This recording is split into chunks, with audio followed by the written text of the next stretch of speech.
9, 12, 10, 28, 2, 23. This is the DSR Podcast.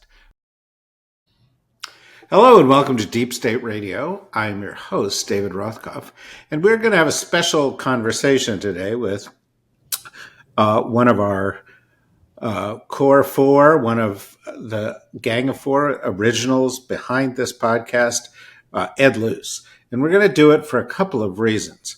One, Ed had a column in the Financial Times this weekend, the weekend essay, which sounds grand and is.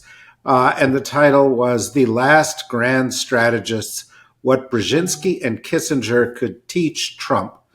And I am such a nerd that I read it several times, and I thought it was great. But part of the reason he did this, of course, was that in just a month, just under a month, because this is April, it has 30 days, and his book comes out May 13th, and this is April 16th. So, like 27 days or something like that. Ed's book is big, which he has been working on for 50 years. Or so it may seem to him and members of his family and his friends, is coming out. And I know that he was sort of starting the ball rolling a book promotion at the FT. And I said, no, we must start here as well. And of course, we'll talk about the book more right when it comes out to make sure that you get your copy. But Ed, they can advance order copies of the book now, can't they? They can. Pre-order. Yeah, I guess pre-order. That means the same thing. Because if you order the book on Amazon now, they'll probably send them out a little early. They'll have them in a couple of weeks. Yeah, I think so. Yeah. But I can't guarantee anything Amazon does. Well, there are many, many, many thousands of Deep State Radio listeners who are big Ed Luce fans. And the best thing you can do is go now, pre-orders big. You get your money's worth, because I think it's 581 pages long. And so on a price per page basis, this is a bargain. Yeah, and a time input per page basis. I should mention that when I was deciding whether to do this book, which is very different to other kinds of books that somebody like me would write, because it's just a lot more of an immersion, a lot more of a grand project, that I consulted you, David, amongst a select other handful of wise people, and you were one of the people who convinced me to do this book. So you are partly responsible for any errors, any or mischaracterizations. Great. Yeah. Okay. Fine. I accept. You're on the hook. Yeah. All mistakes I'm responsible for. I've read the book. It is a great book, and as I said, we will promote it properly when it comes out. But it is a great book. But I thought that what was kind of brilliant about the way that you did this Kissinger-Brzezinski article was tying those times to the present and comparing thinkers and characters like those to the current group. But I want to say one thing before I get into the specifics of that. And as unconstructive responses go to this article, my first unconstructive response was, Ed really should write a book about Kissinger and Brzezinski. I can deal with that in the next couple of weeks. Yeah, exactly. Well, I'm just saying I thought it was fascinating, and frankly, in reading Zbig, the Kissinger relationship and a bunch of his other crucial relationships with his father, mother, family, wife, Jimmy Carter, etc., make up the reason it's a compelling read from beginning to end. But the Kissinger thing, for foreign policy nerds, for deep state radio nerds, looms large. But one of the reasons it looms large is, these characters seem so outsized, their brains seem so outsized, the way they think about foreign policy seems so outsized. And the article that you wrote essentially said that's because compared to today, they are. That there just aren't people on the current stage who are comparable. And so I'd like you to talk about that a little bit, and I'd like to challenge you.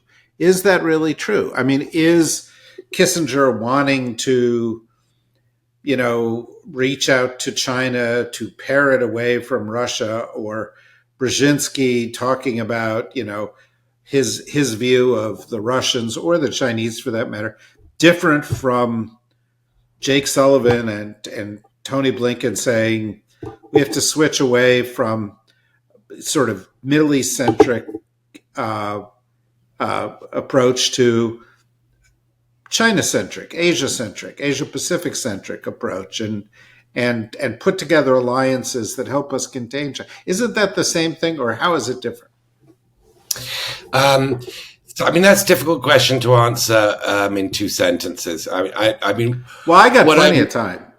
What I would say is I'll concede that, geopolitics is more difficult nowadays than it was during the Cold War. And it was very difficult during the Cold War. But the Cold War was, by and large, a bipolar conflict, or a frozen bipolar conflict. And it was an ideological conflict.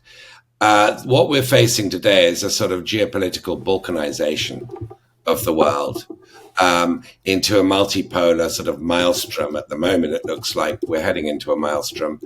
And therefore, there are a lot more balls to juggle, to keep in the air. And then you combine with that the fact that technology, social media, etc., has turned everybody into their own sort of private State Department. That they sort of feel they've got a voice that just they didn't have equivalent people during the 60s, 70s, 80s. Except perhaps for the State Department. Everybody other than the State. Everybody thought it's just they couldn't inflict their State Department on you day and night.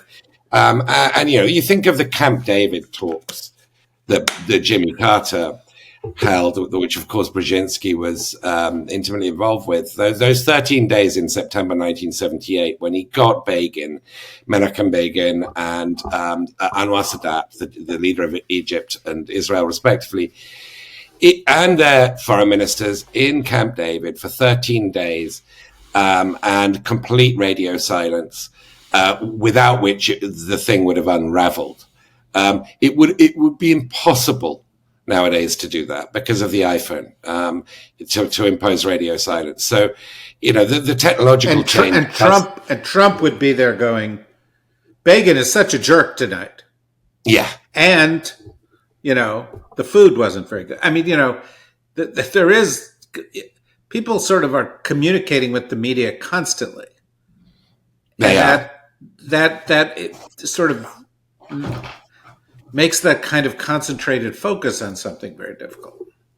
Yeah, and then of course there's sort of own self-harm.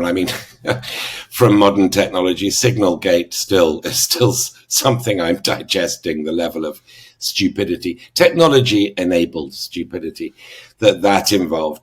But I think all of these sort of growing challenges and complexities to being, what we used to call a statesman or a statesperson, doesn't alter the fact that the kind of experience both Brzezinski and Kissinger had, and there are enormous differences between these two figures, but the kind of things they had in common, namely that they both sort of were washed up from the interwar bloodlands of Europe in the United States at a time when the federal government, just as the Cold War was beginning, was investing hugely in public-private collaboration with the universities, the so-called Cold War universities, that there was a quest for knowledge and a sort of emergency situation-driven quest for knowledge about the adversary, the Soviet Union, that spawned and rewarded strategic thinking.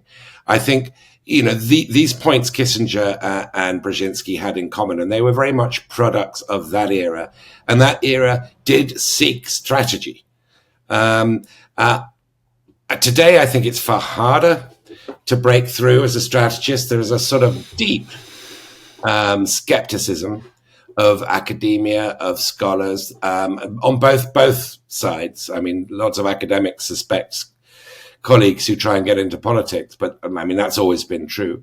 But there is a deep skepticism of the deep state. And the Trump administration, it goes without saying, is sort of filled with moral and intellectual pygmies. And so that's, I don't need to belabor that point. But in terms of the non-Trump foreign policy community and what was rather pejoratively labeled the blob in Washington, D.C., the rewards to being cautious and to consensus are to sticking to groupthink and consensus are quite high nowadays. I would argue a lot higher than they were during the more entrepreneurial days of the Cold War. And I think that Brzezinski and Kissinger, with all their faults, particularly Kissinger, were nevertheless extremely impressive products of that era.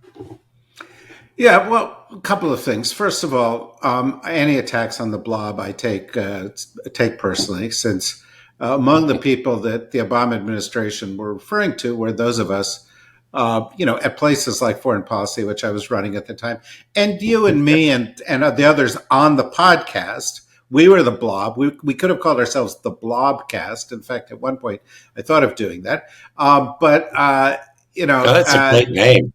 That's a great name. The Blobcast? Yeah, okay. Yes, Riley, our producer, will write that down. And when we are no longer allowed to use the term deep state because it's illegal, we'll change our name. But there are people doing some good strategic thinking out there. But I want to set that aside for a second. A small point and then a question. The small point is, just as you were talking, I thought I was just earlier today listening to somebody extolling Trump for his mastery of the art of the deal.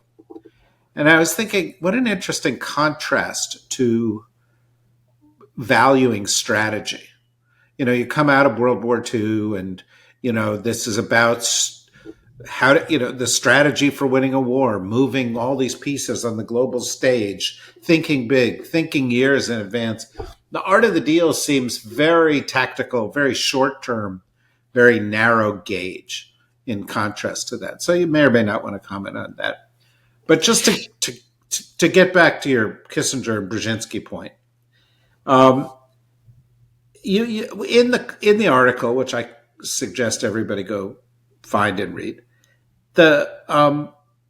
you made a point, and I thought you did it beautifully and very subtly, where you talked about the fact that both Kissinger and Brzezinski's worldviews were shaped by the fact that they were immigrants.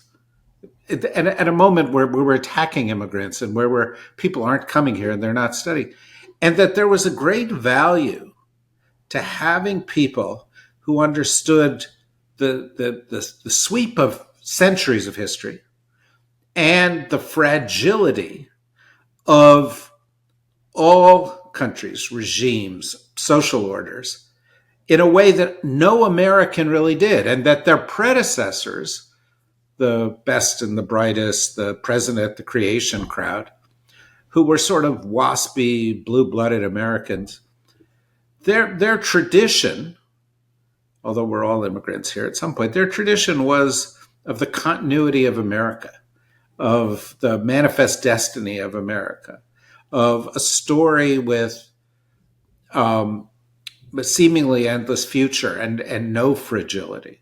And to me, that was a very telling insight. And I just wanted you to sort of expand on that. No, thank you for picking up on that, because I think it's also a really important sort of differentiation between Brzezinski, Kissinger, and most other strategic thinkers. In Kissinger's case, of course, he left his family, his nuclear family, left Bavaria a few weeks before Kristallnacht, when the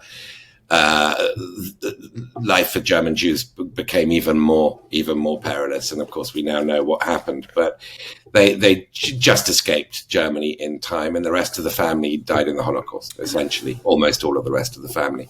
And so, I mean, you can imagine Heinz Kissinger, as he was then pre-Anglicized name, 15-year-old. You can imagine what impact that would have on him. He never wore that on his sleeve or used it. I mean, Kissinger was not shy of using things to his advantage, or tools of flattery, of seduction, and of persuasion. And but he never used that. And I think it went very deep into Kissinger. And what emerged out of it was, I mean, initially his sort of famous undergraduate thesis, which I think for the first and last time in history was a bestseller, "The World Restored," was this quest for stability, the belief that order had broken down and that it was in disorder that we're most in danger. That was the sort of core lesson that Kissinger extracted from his tragedy, his family's tragedy. And Brzezinski also experienced tragedy, came over, uncannily close within weeks across the Atlantic of Kissinger having arrived in New York. A 10-year-old Zbig Brzezinski's family, his dad was a Polish diplomat, so they weren't refugees, arrives in New York. Just after the notorious Munich deal had been struck by Chamberlain and Czechoslovakia given up, or at least the Sudetenland given up. And that, of course, then consumed Poland the following year, his native Poland, where he was born and raised and was a sort of fierce Polish romantic. And no country was more destroyed in the Second World War than Poland. No city was more razed than Warsaw, and I include in that Berlin. I mean, Stalingrad, I guess, is a category of one. But of big capitals, Warsaw was by far the most damaged, and sort of countless friends and people that the Brzezinskis knew died. But that led to something quite different than the Kissingerian quest for order. It was a sort of Brzezinski quest for justice, for the restoration of Poland's nationhood and independence from the Soviet bloc, which had divided Poland with the Nazis in the original Nazi-Soviet pact. So they extracted something very different from the traumas that they had fled. And when Kissinger was asked if you were given a choice between order and justice, which would you choose? He said, I'd always choose order. Brzezinski was the opposite. He would choose. But the sort of key common, so the overlap here is the idea of the tragic. It's always there. The potential for disintegration and tragedy is always there. And I think you're right. This was a sort of foreign way of thinking, literally a foreign way of thinking in the American political and foreign policy tradition. That simply didn't sort of arise insofar as America was concerned in the mind of Dean Acheson or Averell Harriman or John McCloy, people, Robert Lovett, people like that, the wise men of Georgetown. And I think that's a really important thing that you don't feel is actually nearly as prominent as it should be in today's foreign policy debate in Washington. And I say that, over and above the very withering, acute criticisms we share about the quality of thought in the Trump administration, which is as close to zero as you get. Yeah, no question about that. We can come to that in a minute. But I think this bigger issue, it has to do with foreign policy thinking, but it also has to do with how we view the United States right now. Because both of these guys, literally at the most formative age that you can be, sort of coming over as young men, but old enough to have developed a lot of their personality prior to that, saw the impermanence of great powers, the impermanence of what many Europeans saw as, the leading civilization of the world, European civilization. It's just a narcissistic view, but no one ever had to explain to Kissinger or to Brzezinski that it could all go away in a minute. And of course, that was then compounded by 4 years of World War II and then the Cold War. where literally at the push of a button, I mean, you write about it in your book, there is this instance where Brzezinski goes, is alerted to potentially incoming missiles and has this debate with himself, should I wake up my wife or not? Because the world could end tomorrow. And so that Cold War reality that the world could end is something that defined an entire generation. And what's interesting to me is that ended in 1991. That's 34 years ago. Most of the people who are adults now, up until the age of 55, have lived in the world of a sole U.S. superpower that was unchallengeable, and so everybody's in this kind of shock right now because things are happening in the U.S. that they couldn't imagine happening. And they can't think 5 moves ahead to the fact that, the U.S. might not exist as it has for 250 years, much further. Missing that sense of impermanence. It's like people, not knowing that people die, that they thinking they could live forever, that countries could live forever. To me, this seems super profound, given how fragile the world we've known for all of our lives is right now. I think anybody aged between about 35 to 40 and basically 70, has had their formative years, either being the end of the Cold War, the sort of final years of the Cold War, or the early years of the post-Cold War, the unipolar moment. And even the sort of 9/11 shocks, that and the overreaction to it or the misreaction to it by the Bush administration, that sort of confirmed the rightness of their worldview, because that was an aberration or seen as one, is singularly ill-equipped psychologically to appreciate, at least until the last few months, appreciate just how fragile the situation is that we're in, and just what damage we're capable of inflicting on ourselves quite before we get into the damage, events and trends and patterns from outside of America's borders are capable of harming us. And yeah, I think that the Brzezinski-Kissinger began with that pessimism.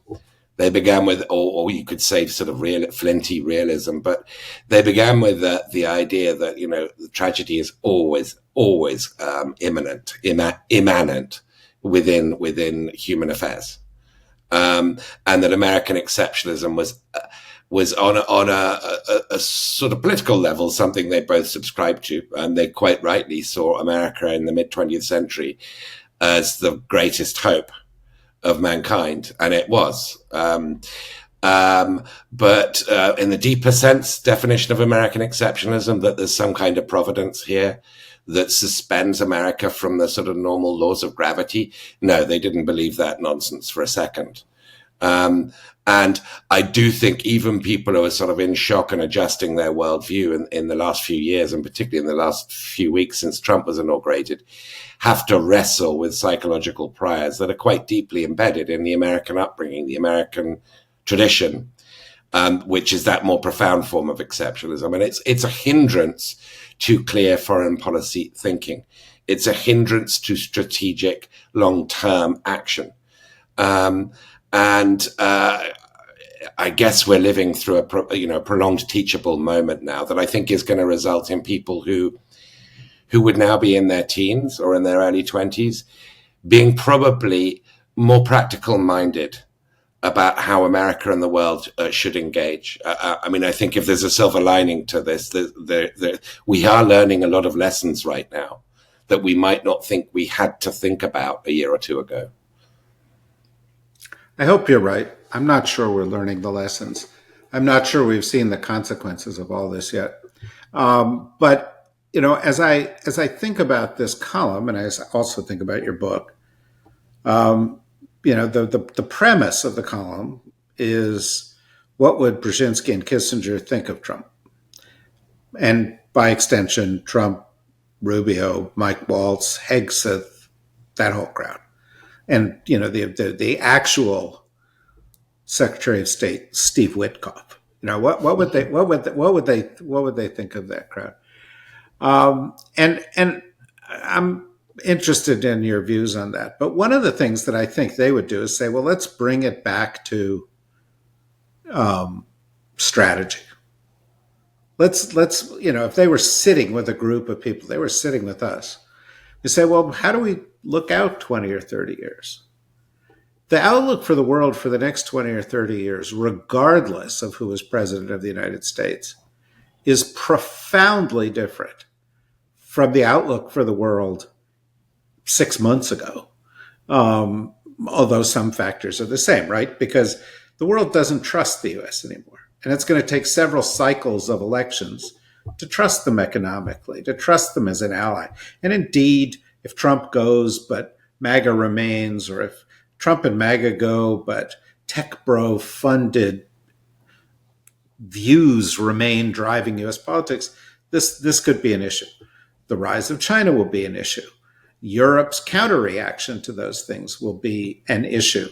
Climate change will be an issue. The rise of AI will be an issue. All of these things, and one of the things I found great about Brzezinski was he was sitting there writing in the 80s about the rise of China, in the 90s about technology and how it was changing things. Kissinger got to some of that at the very end of his life with a book on AI that he did with Eric Schmidt, which was kind of a piece of junk, not one of his best pieces of work, but he was trying to get there. But I just, if my question is, if you sat with Kissinger and Brzezinski right now, how would they say the strategic outlook has changed? It's a really good question. I mean, the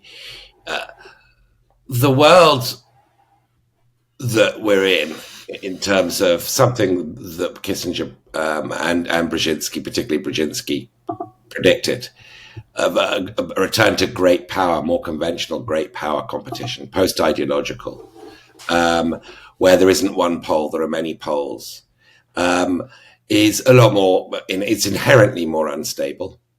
And there are no permanent alliances. It's far more the sort of 19th century European realists' map of how you balance. There's been a lot of fantasy about Trump sort of doing a reverse Kissinger, which should be called a reverse Nixon, because it was Nixon really who thought of the opening to China. But splitting Russia away from China, from this no limits partnership that Putin and Xi Jinping have, and I think this is just pure sane washing. I don't think that that kind of a really complex major move on the chessboard is something Trump is capable of. I think he's just got a Putin affinity, and I think he's actually just unpredictable on China. So there's no strategy there. But if they were advising him, I suspect they wouldn't be looking for a reverse Nixon. And they certainly wouldn't be looking for a reverse Brzezinski. Brzezinski, and Carter administration normalized with China. They wouldn't want to break off relations with China and reestablish relations with Taiwan. I think what they would be looking at would be how do you prevent your enemies from coming together and giving them reasons to come together, and giving them extra sort of causes to resent America over. And what Trump is doing is precisely that. He's not only sort of driving people into the arms of China, he's driving allies into the arms of China. It's kind of the opposite of strategic when Europe is now cozying up to China, your allies. So I think they would be looking to create what Kissinger originally and Nixon did with China and the Soviet Union, is an equilateral relationship. Certainly encourage Russian paranoias about China. Russia, Tsarist Russia in the 19th century seized a lot of Chinese territory. The Chinese still have those maps. China has a population pressure. They're looking at the Siberian, the tundra, as being the chief beneficiary of climate change. Massive, uninhabited tracts of land, vast, the largest on the planet, opening up to viable agriculture and deep Russian paranoia about longer-term Chinese aims. And so you would be, of course, stoking that paranoia and trying not to become an ally of Russia, because that is absurd. It's run by Vladimir Putin, and it's a menace. But you would be seeking to prise China and Russia apart to at least get some distance between them. So I think they would have long conversations, and they would differ from each other in what their instincts were. I mean, Brzezinski was more, it did have more of a burning sense of what was just. And so, I mean, in that sense, he was more American than Kissinger. But for sure, both of them would see a sort of complete conniption, sort of bipolar driven foreign policy going on now as a travesty in which America will end up being the chief victim, but we all will be globally. It's not just that America sneezes and we catches a cold. This is seismic ripples around the globe that are being caused now. Yeah, it's true. You know, one of the titans of all this thinking that Kissinger and Brzezinski dealt with and were acutely aware of throughout their lives was George Kennan, who was American foreign policy guru of that president at the creation vintage. Kennan, I think, was overrated in a lot of ways, and was not super nuanced in his thinking in a lot of ways. And later in his life, I think he was wrong about a lot of things. But he wrote this famous long telegram, and in this long telegram where he's in Russia, he's describing the Soviets and the threat from Russia. He concludes by saying in the last couple of paragraphs, we will win or lose this depending on our domestic issues, on what do we look like? Are we strong? Are we an example to the world? Will the world follow us? And will we continue to, fuel the engines of our growth and our strength? My sense is Kissinger and Brzezinski would be attuned to this note. Those universities that you describe, they're being destroyed. Mm-hmm. The idea of an immigrant coming to the U.S. to study and do what they did, that's not going to happen anymore. Mm-hmm. We're in an existential struggle in a lot of areas domestically, but almost every single one of them weakens us. Whether it's the institutions of our government or our economy or our basic freedoms or so forth. And that all of those things have a strategic international consequence too. And I think they would, Kissinger, and you mentioned this famously, well, you actually say it about both of them. Neither one of them understood economics much, but both of them, and Kissinger had sort of a kind of pride about that. But both of them understood the consequences of economic downturn and related social disintegration, because that's what happened to Germany. And ultimately, that was the source of the dissolution of Russia, the Soviet Union.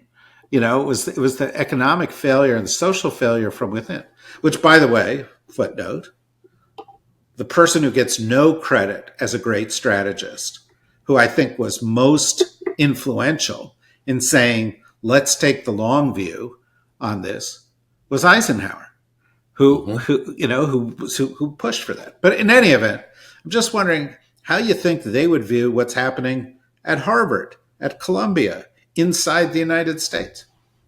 So, that's a brilliant point to start with the sources of Soviet conduct, with that Kennan foreign affairs essay, because that really brilliant document, which framed the sort of whole containment strategy at the start of the Cold War, was the product of a man who spoke Russian, was immersed in Russia, knew Russians, had lived there for many years, and who thought like Russians to some degree. When he was thinking, he even sort of wrote about this, his language sort of changes thought. So he could see Russia for how it felt when it looked in the mirror, and when it in its sort of deepest sort of psychological well springs, that predated the Bolshevik Revolution. I mean, he understood there was a sort of deeper Russian insecurity there that needed to be grappled with. So a document like that could only be the product of knowledge and language. And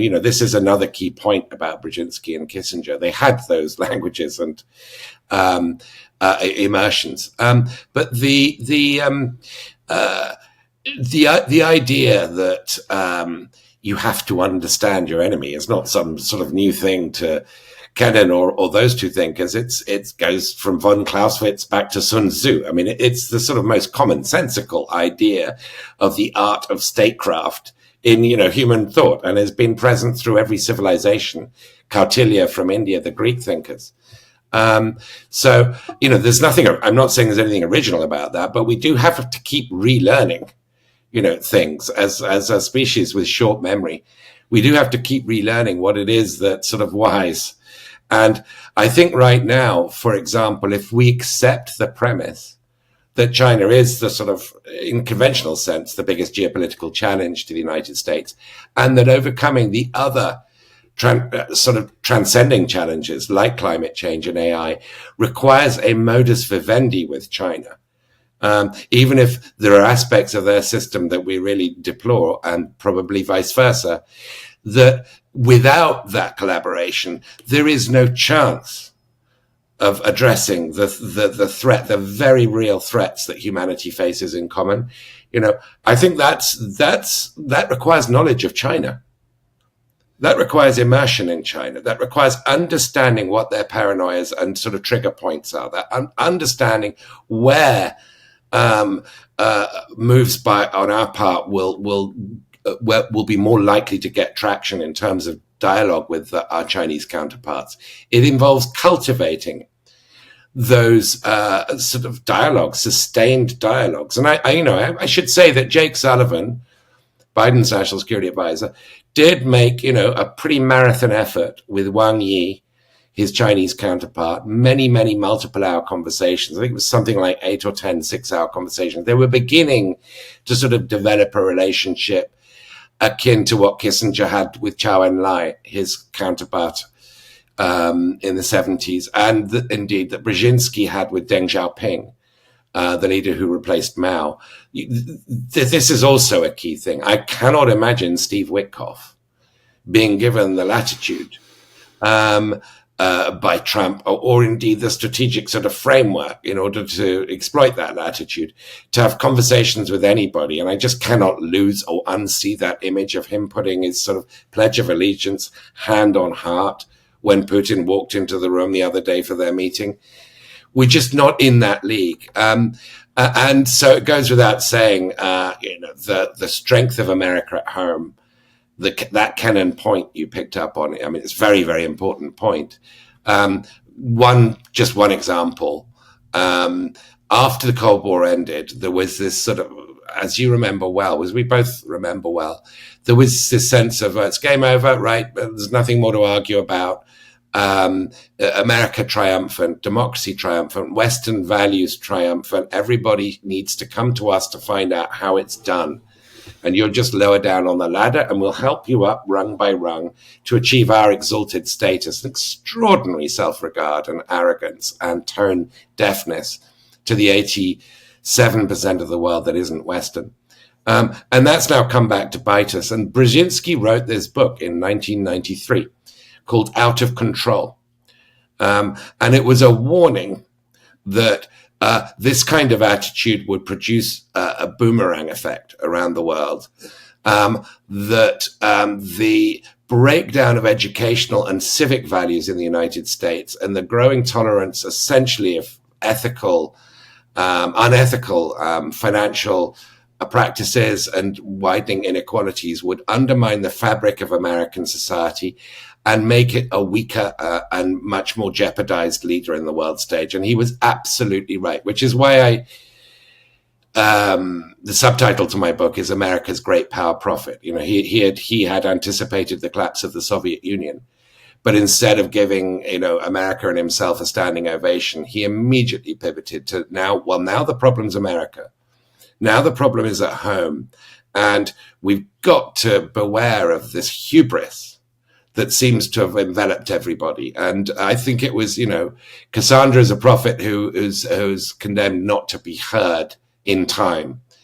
In a way, you could make a sort of Brzezinski Cassandra analogy. Yeah, I think that's a brilliant point. And, for a long time, I've wanted to write a book, which some people were interested in for a while, but they would not, it hasn't happened, about the boomer generation of presidents in the United States, because the Cold War ended, and with it, George H.W. Bush was the last of the greatest generation presidents. All the presidents from him back through Eisenhower, and even before, but all of them had served in World War II, and that had shaped their views. The Cold War ended, and moments later, Bill Clinton, the first baby boom president, takes over. Clinton, George W. Bush, and Donald Trump were all born in the same year, the prime year of the baby boom, 1946. And this pathology of entitlement that Brzezinski wrote about, has actually proven in many ways to be the undoing of this generation. And each one had flaws, but Trump had all the flaws. Trump had all the flaws of, the rich kid who inherits and thinks he's a genius and is selfish and self-obsessed. And it has resulted in bringing us to this brink. David, you should write You've just given me, but you've also just given me the title of the book, which is a brilliant double entendre. And if you want to go write the book because it was your brilliant double entendre, you should. But if you don't, I'm perfectly happy to get your sloppy seconds, because the title should be Boomerang. Yes. No, this is your book, David. You need to write it. And that's actually perfect double entendre. It really is. And here we are. And you and I here, Ed, we've been talking about this for as long as you've been here, and we're laughing. And everything's going to shit. Have we lost all our bearings that we can still laugh in the face of this? I don't know. I got to tell you something. I've got to conclude with this, but I will tell you something. When I came to Washington, I was raised in a house where Kissinger was like, we would talk about him. My grandmother called him Heinz. He was like a character at our dinner table.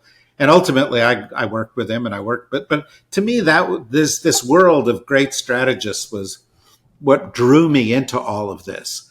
And I thought, well, I'll come to Washington. I'll meet a lot of people like this. And I was in the government, didn't meet any. Went to a think tank, didn't meet any. Actually, nobody at think tanks talks to each other. Very little thinking going on. And over the course of, sort of 30 odd years of being in Washington, I've met very few people who live up to that kind of thinking. And you are one of them, my friend. And, you and I, people, we do this podcast and people think, well, why are you doing it? Well, because I enjoy it, and you and Corey and Rosa think big, and I find that very stimulating. But we also have these breakfasts, which nobody knows, which would probably be a pretty good podcast on their own. And I learn an immense amount, and you do think in these great ways. And that's why, folks, whether you're interested in Brzezinski as a person or whether you're just interested in the world, as soon as this podcast ends, you go to Amazon, you click, and you pre-order Zbig. But also read Ed's column, because I think it was very good. And we'll talk more about Zbig later as we get around the publication date. But for now, I just want to say thank you, Ed. And I want to say thank you, everybody, for listening.